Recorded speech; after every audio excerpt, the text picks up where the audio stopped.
Mən uşaqlarımı sağlam verirəm, mənim üstümə niqodla gəlir.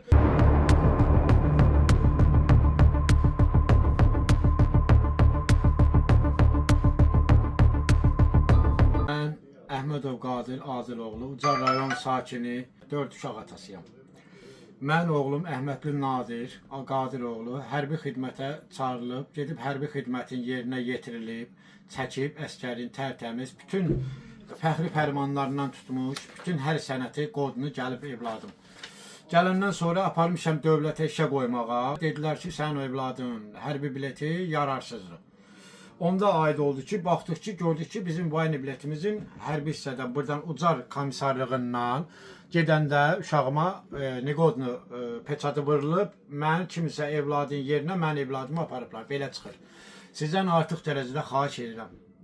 Ali baş komandanımız, prezidentimiz, nazirlərimiz, bədənim əsir, xəstə adamım.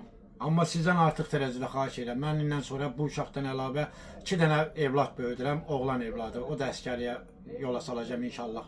Yəni mən belə olmağı istəmirəm. Mən sizdən kömək istəyirəm ki, mən evladımın vayni biletin düzəlməkdə mənə xahiş edirəm sizdən. Mənə köməkli eləyin.